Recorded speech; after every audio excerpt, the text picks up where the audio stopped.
It is good to be back in God's house this morning. So good to see each one here in the homes that's represented. I want you to think about the song we just sang, When Love is in the Home. Folks, I think that's one of the most neglected areas of not only the pulpit, but of society itself, is the unit of the home. We pause today to recognize today is Father's Day.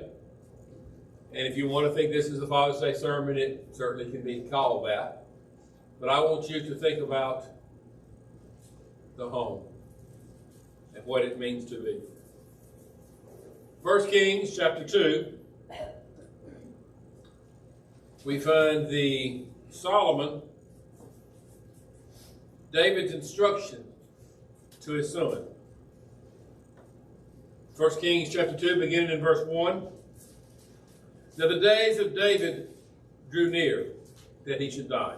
And he charged Solomon his son, saying, I want you to think about being an aged father and leaving behind your legacy. What would you say to your children? What would you say to your son?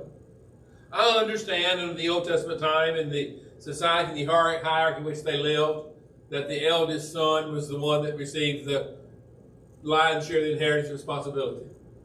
But in our world, what would you want your children to hear from you as your days drew near? Solomon said, or David said, I go the way of all the earth. Be strong, therefore, and prove yourself a man. And keep the charge of the Lord your God to walk in his ways, to keep his statutes, his commandments, his judgments, his testimonies, is written in the law of Moses, that you may prosper in all that you do and wherever you turn. That the Lord may fulfill his word which he spoke concerning me, saying, if your sons take heed to their way, to walk before me in truth, with all of their heart, and with all of their soul, he said, you shall not lack a man on the throne in Israel. Now I want you to think about the idea of proving yourself a man. I want to introduce this lesson in kind of a different way. The world we live in today has distorted manhood. They have distorted fatherhood. The devil, being a mass marketer, the devil being a shrewd advertiser, if you would, has convinced us into believing that being a man is not important. I have heard young people, young ladies, and I've heard older women encourage it. Oh, you don't need a man in your life. You just live without a man. You know, you don't need that. Folks, I want to tell you something. That's not God's plan, nor has it ever been. But the devil has convinced us into believing falsehoods, that real men are not leaders, that real men don't do this or they don't do that. I want to think this morning about proving yourself to be a real man in the modern world. Now you think about that. The devil, he's a good promotionalism. He promotes this idea of gender equality. I want to tell you something, folks. God didn't intend it to be that way. Men have been men, and women have been women, and they've been that since the dawn of time. Since the creation in the beginning. And God has instilled in the universe roles for both men and women. This morning's lesson, we're going to talk about the fatherhood. We're going to talk about real men proving yourself to be a man. As he said there in 1 Kings chapter 2, be strong, therefore, and prove yourself a man. Folks, we need some strength today. We need men who are courageous. We need men who are leaders. We need men who, although they make mistakes, are not willing to step up and to answer the call of duty, the call to act, the call to duty, the call to be a leader. We have created, or the devil has created a society where little boys are little boys, little girls are little girls, and we're so confused now till we don't know the difference. Folks, that's not God's plan. It wasn't that in the beginning. It did not work in the New Testament days, nor will it work in our society today, because it will bring the reproach of God upon man. I want you to think about real men executes judgment and seeks truth. In Jeremiah, the 5th chapter, and verse 1, run to and fro throughout the streets of Jerusalem. See now and know. Now note, Jeremiah, when Jeremiah was writing this in Jeremiah chapter 5, you go study the context. Jerusalem was in a difficult place. Seek and open. If you can find a man, if there is anyone who executes judgment, who seeks the truth, and I will pardon her. It will be okay. But you need to find some real men, Jeremiah, that they might stand up and they might execute judgment. Wisdom. That they might execute truth. They might seek the truth. Not passive, but active. Folks, we need to rise up today. Men need to rise up. There is no doubt that y'all understand my stand on the eldership. I want to tell you something, brother. Now, this is an attitude. Probably don't belong in the pulpit, but I'm going to give it to you anyway. We have not set the standard for our young boys to become elders because we have not been real leaders who execute judgment and seek God's truth. Oh, we don't want our little boys to be elders. We don't want them to be preachers. We don't want them to be deacons. We want them to be doctors and lawyers and firemen and policemen and all. And there's nothing wrong with those professions. Not saying there is, so don't crucify me on that point. But the point being, gentlemen, the reason that we are in a crisis for leadership is because those of us that are in the age of leadership now has not been leaders. We have passively sat by and wonder what's wrong with us. Now, if you don't agree with me, I'll be glad to study with you. We're going to look this morning specifically at the family. Dad is the head in example. Dad is the head in leadership. And Dad is the head in stability. Now, I want you to think about those 3 points. Set the example, lead the family, and thus give stability. The proverb writer. Proverbs chapter 23 and verse 24, Solomon of old. By the way, the lesson I started you, I believe there's 26 verses or 26 different contexts in Proverbs that the wise man Solomon addresses fathers in. And they're all in a positive relationship. Go back and look at some of those sometime. We may do that, but I changed the outline after I got studied it. But I believe there's 26 times in the book of Proverbs, if I counted it correctly, 26 different contexts that fatherhood or being dads or being leaders or being fathers is mentioned. Good study. The father of the righteous will greatly rejoice, and he who begets a wise child will delight in him. Now I want you to think about that. Look at that passage. A wise father, the father of the righteous. Now, my mind asks 2 questions. How does the child come to know and understand how to be righteous? The wise man of old said, the father righteous will greatly rejoice. How does the child come to understand and know what righteousness is? Is it inborn in them? No. Folks, I want to tell you something. We've let too many children grow up thinking that they know right from wrong because they're going to learn it by osmosis. They're going to learn it from some kind of extra sense out there. Grandparents, aunts, uncles, brothers, sisters, Christians, leaders, we need to remember to set the example in leadership and stability, in executing judgment and following and seeking truth. The problems we face today, in many places, both in the church and in the government, in the community, in the home, is we have failed, gentlemen, to step up and act according to the call of duty. You go with me. Let's go to Deuteronomy, the 6th chapter. And I've used this passage in different contexts before. Moses of old says, "Hear, O Israel, the Lord our God is one. You shall love the God with all of your heart, with all of your soul, and all of your strength. And these words which I command you today, you shall do what? They shall be in your heart. You shall teach them diligently to your children.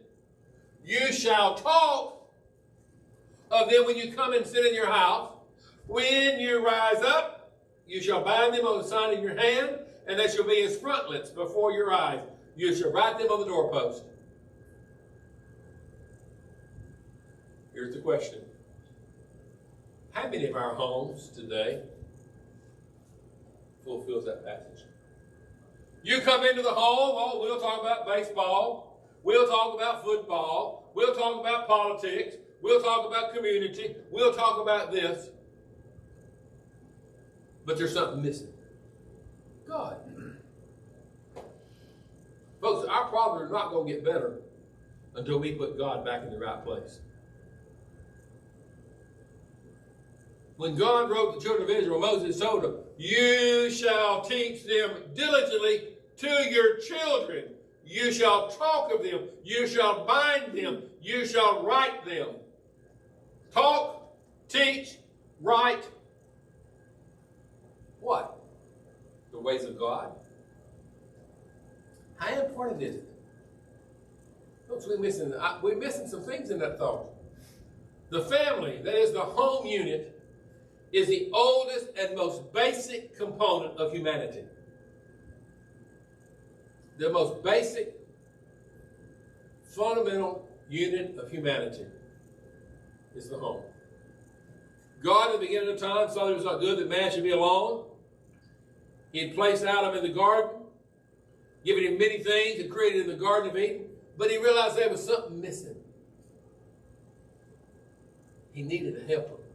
He needed someone comparable to him. Don't miss that part. So God caused the deep to fall from Adam, and he took the rib and he created a woman and he brought her to Adam. And we know the story. "For this cause shall a man leave his father and mother and cleave unto his wife, and they twain shall be one flesh."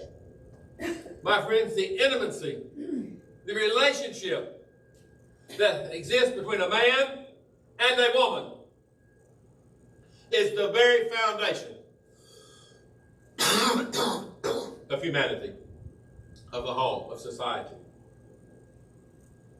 You destroy the home, and you will destroy the nation. You destroy the principles of strength, or you destroy the nation. What's wrong with us, folks? What's wrong with our congregations? Where's our leaders at? Think about it. Proverbs 11, chapter verse 3, "The Lord is I put my trust. How can you say to my soul, free as a bird to the mountain? For look, the wicked bend their bow and make ready their arrow. On the string that they may seek in the uphearted heart." If the foundations are destroyed, what can the righteous do? Where's our leaders at? Where's the foundation of our home? Where's the strong husbands? Where's the strong preachers? Where's the strong elders? Where's the strong community leaders? Where are real men at? Prove yourself a man. Be courageous and be strong, and learn to execute judgment and truth. Folks, you stop and you think, some of us are older than others. And folks, those of us that are daddies, we've made our mistakes. Any man that had children hadn't made mistakes with them, you're lying to yourself. Any son that hasn't had a relationship with his dad that was strained, there's always been complications. But I want to tell you something. It's time that we look to solve the problem. I was actually reading in preparation for this sermon about young men. And they talked about So the little boy acts out because that's the way his father taught him. It's daddy's fault that I'm not a good daddy because of the way my daddy raised me. I understand the leadership and an example. But it's time that we change. It's time that we break that cycle. It's time that we break the cycle of neglect. It's time to break the cycle of unforgiving and unloving and uncaring. It's time that we as dads, as men, prove ourselves to be true to God's Word. Now, I'm going to skip through some of this because it was designed. God's plan has always been that fatherhood begins in marriage. There's one of the first attacks that Satan has convinced us that we don't need today. Is marriage.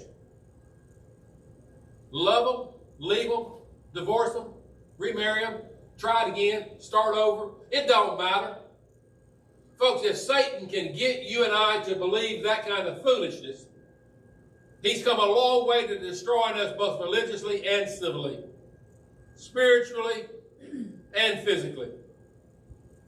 I want to tell you something. Being a daddy begins before the courtship. Being a mama begins before the courtship. It begins before the marriage. You learn what it is, and you learn the responsibility, and you learn the roles that God put in. And ladies and gentlemen, we are fairly miserable. As I've already said, I believe one of the most neglected places in the church is our young people. Oh, we worry about the old folks. They're getting ready to die. You better go minister to them, preacher. You better go, and I'm not mentioning that.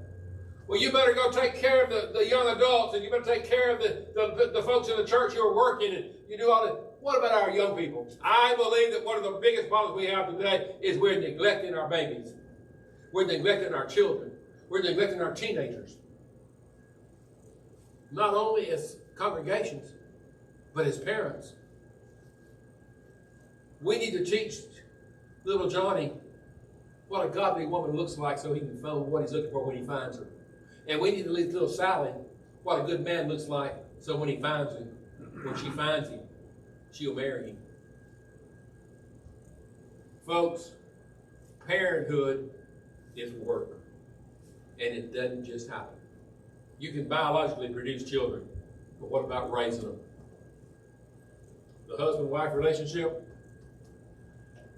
do we not mean what we said when we vowed to our mate that we could trust us? Trust in that relationship. We need that today. Ecclesiastes, the 5th chapter, verses 4 and 5, when you make a vow to God, do not delay to pay it. He is no plower and fools. Pay what you vowed. Love, honor, and cherish till death do us part. Remember those words? The husband-wife relationship. The problem of divorce and remarriage. I want to tell you something. Let me think about it. Divorce is widespread. Divorce is complex. Divorce is controversial. Divorce is divisive. Divorce is difficult. Divorce is emotionally sensitive. And divorce is serious.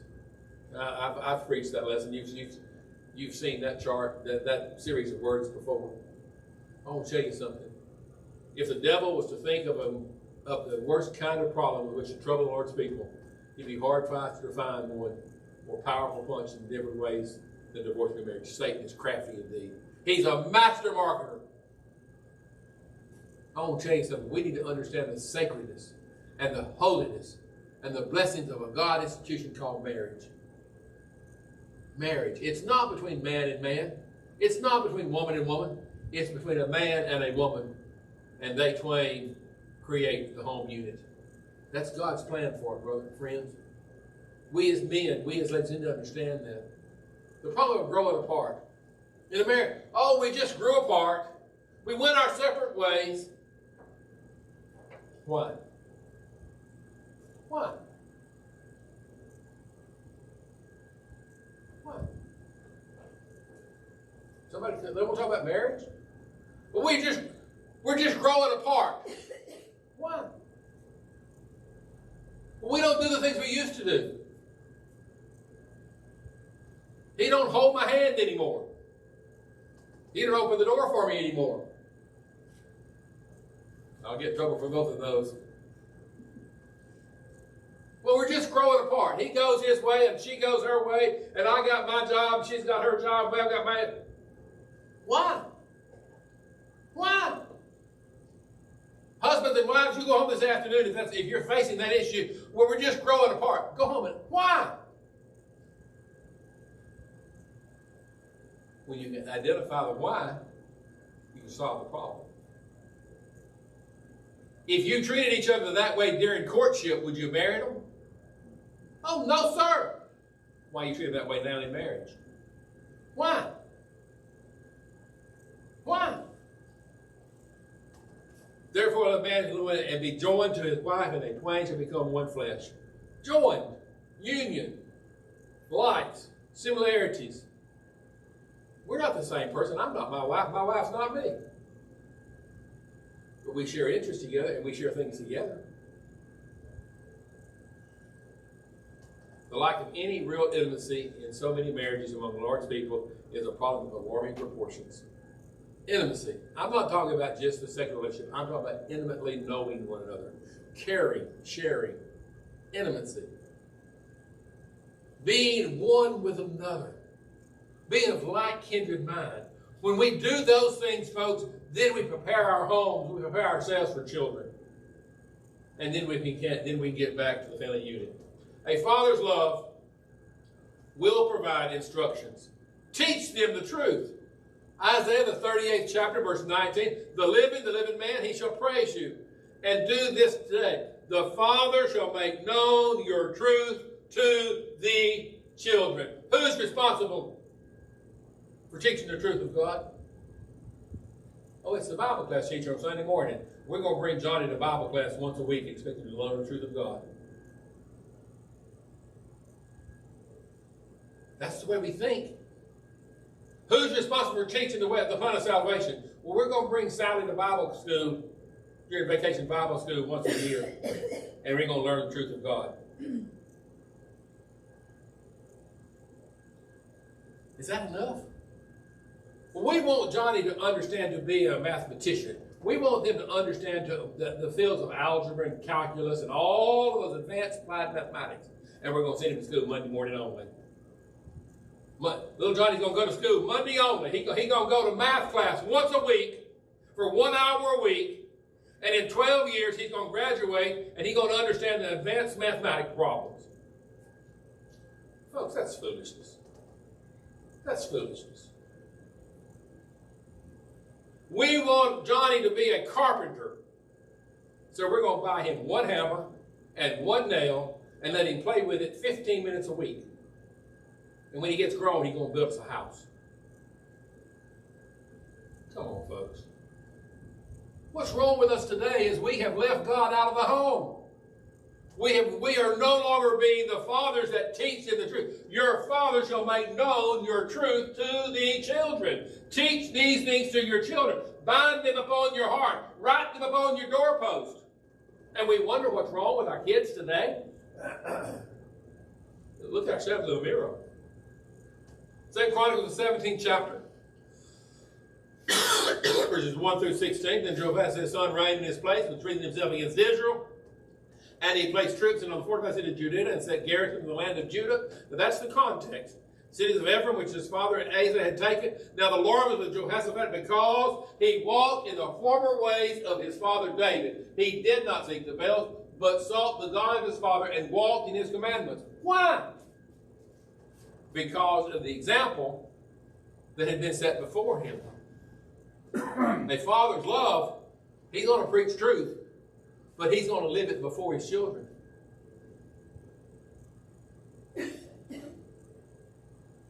Here comes the thought provoker, and I'm preaching to Allison on this one. What's the likelihood that my son or my grandson will ever be an elder in Lord's church? Think about the question. What is the likelihood that our children will be leaders in the congregation when we're not here? Hebrews, the 12th chapter, verses 7 through 11. The Hebrew writer says in Hebrews chapter 12, pick up in verse 7. If you endure chastising, God deals with you as sons. For what son is there whom a father does not chasten? But if you are without chastisement, of which you have become partakers, then you're illegitimate and not sons. Furthermore, we have had human fathers who corrected us and we paid them respect. Don't miss verse 9. Discipline, correction, guidance. That's what the word means. We had fathers who corrected us, who disciplined us, who led us, who steered us, who told us how to do it, and we paid them what? Respect. Shall we not much more readily be in subject to the Father of spirits and live? Now, I understand the context. I'm aware of the context. But look at the principle of verse 9. The Bible says that if you want respect, you teach them. You correct them. You guide them. That's what's wrong with the world today. There's no correction. There's no leadership. Go to Luke the 15th chapter. Prodigal son. He arose and came to his father and said, give me all that is mine. I have sent, and father gave him his inheritance. He went down to a foreign country. He wasted his, and he came to himself. Luke chapter 15, verses 20 to 24. And he arose and came to his father. And when he was a great way off, his father saw him, and the father had compassion and ran on his neck and kissed him. The son said, Father, I have sinned against heaven and earth in your sight. I am no longer worthy to be called your son. But the father said to him, to the servants, go prepare a feast for my son. The one who is dead is now alive. A father's love, not only does he find protection, not only does he provide leadership, not only does he seek the truth, not only does he offer correction, not only does he offer love, the idea of forgiveness. Folks, there's not a one of us in this room that hadn't made mistakes as a parent. There's not one of us as a child who doesn't need to be forgiven of our parents as well. And folks, spiritually speaking, there's none of us here today that doesn't need God, our Heavenly Father's forgiveness as well. Forgiveness. The father-child relationship, Psalms 127, verses 3 through 5, behold, children are a heritage from the Lord. The fruit of the womb is a reward, like arrows in the hands of a warrior. So are the children of one's youth.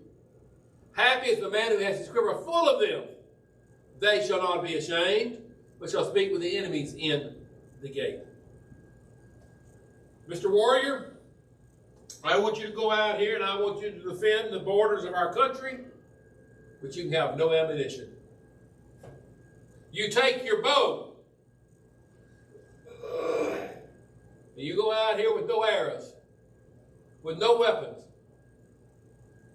and you defend them. Now, I don't want to get too far off the lesson here, but notice what he says. Like arrows in the hand of the warrior, so is your children of your youth. You want to prepare for the age of heartaches and old age? Prepare your children to take care of you. Another lesson. You want to take care of the future of America? Train our children today to take care of it. You want to take care of the future of our congregation? Young men, rise up and take care of things. Learn from us that's older and be willing to step into our shoes when we're no longer here. I think that's an applicable example of that passage. Understand the fact that whether we have strategy for our kids, the devil has some very different plans for them. I've used this in a different sermon before, talking about the devil. Understand the fact that whether we have any strategy for our kids, the devil, a mass marketer, a good promotionalism, a good liar, the father of all liars, by the way. You know, on Father's Day, the devil was a father. He's the father of all liars. Just think about that. The devil has some very definite plans for them. The devil wants our children. If he can get their minds and he can get their leaders, their souls won't. Where's the mind of our children at? What's wrong with us? Where's our children at? Home is the primary place where we're to learn the Bible. When the home is not what it ought to learn, the learning cannot take place, and disaster comes. Train up a child when he is in the way he should go, means oh, do not depart from it. That's not once saved, always saved. Folks, I can't guarantee you that if you bring your children up in the interest of the Lord, Ephesians chapter 6 and verse 4, that they're going to be a Christian all their life. That's not what it's saying. Folks, they won't forget it. And here's the way I teach. Here's the way I explain that verse. The prodigal son. Did he leave home? He sure did. Did he waste all of his living? He sure did. But when he got down there, he remembered what he had when he left. He had been taught what it meant to have a home. He had been taught what it meant to have provisions. He had been taught that the Father had many things that he would give him. And he went back to it. That's what it means. Come home. Children, come home. Come home. We go out into the world and we make all our mistakes and we get things all messed up. Come home. Father, I have sinned against you. The father-child relationship is one of forgiveness. Home is where the truth of God's word is not taught. Not only taught, but modeled, illustrated, and brought to life. Now, I know we're talking about fatherhood, but the example of 2 Timothy, Paul writes to young preacher Timothy about Lois and grandmother and Eunice and Lois, and he says, I am convinced that from childhood you have known the Holy Scriptures. I stand here today having been one raised in the church, and I am so thankful for that blessing. I want to tell you something. I am thankful today for my parents and both of my grandparents. They taught me the Scriptures from childhood. I am thankful for men like J.W. Hicks, who I might be mowing grass, and J.W. say, can you quote Mark 16:16, Andy? Oh, brother, go you another word. What's verse 15 say? I've heard that man do that many. Oh, what's Acts 2:38 say? Well, you're written about that. Well, what's Acts 7:4 say? Brother, I don't know. Go read it and find out. Let me know tomorrow. I'm not saying that works for everybody, but that's a game that we need to play with our children. What does the Bible say? What does the Bible say? From childhood. We can name the game board of Monopoly, but you can't name the apostles. We can quote the rule book of Dixie Youth Baseball, but we can't quote the book of Acts. Folks, there's something wrong with that. I'm not saying that Monopoly's wrong, and I'm not saying playing baseball's wrong. I'm not saying football's wrong. I'm not saying algebra's wrong. I'm not saying English is wrong. But we direct all energy over here, and we neglect the other one. From childhood, you've known. Get back to God-given roles in both leadership, fathers, mothers, and children. Fathers, spoke out your rather raising the nurturing angels of the Lord. Ephesians chapter 6, verses 1 through 4. You go read it. Leadership, fathers, mothers, children. So many times we need that. I want you to think about these things. Getting back in God-given roles for the entire family. It'll solve so many of our problems. Let's look at another. Whoops. There it is. Regarding the family, there is no greater problem among the Lord's people than the widespread failure of men to assume the God-given role as spiritual leaders of the family. Folks, we need that. I want to ask you today, happy Father's Day. Happy manhood. Prove yourself a man. If you are a man, let's lead our young boys. Let's find some young men that need to be mentored. Let's find some young men that need to be talked to. Folks, I want to tell you, young people got questions. They got some serious questions. They've got some tough questions. They've got some serious decisions to make. Let us be a man. Let us be a man. Prove yourself to be strong. Let us be a man that a young man or a young woman can come to and say, what about this? Ladies, older women teach the younger women. Go read Titus chapter 2. Younger men, respect the older men. Titus chapter 2. Go read the whole chapter. Let us decide today that when I am no longer here, I have left somebody behind that can fill my shoes as a Christian. That's the lesson. How do we do it? Where's our children? Where's our grandchildren? Where's our nieces? Where's our nephews? Where's our aunts? Where's our uncles? Folks, mistakes happen. Things happen, but we need it. A starting place is spending time with our families. Spending time. Taking the time to be godly. Take time to be holy. So many times we need lessons like this, brother, and we really do. I'm going to see the invitation of the Master coming out of here today. I will give you rest. Prove yourself a man. Are you a man? Are you an adult? Here's the question. Are you a Christian man? There's a question. Are you a Christian woman? Are you a Christian leader? Are you someone that little Johnny can look up to? Are you willing to take little Johnny by the hand and lead them to heaven with you? If I guess this, you won't you come as it sounds in the song.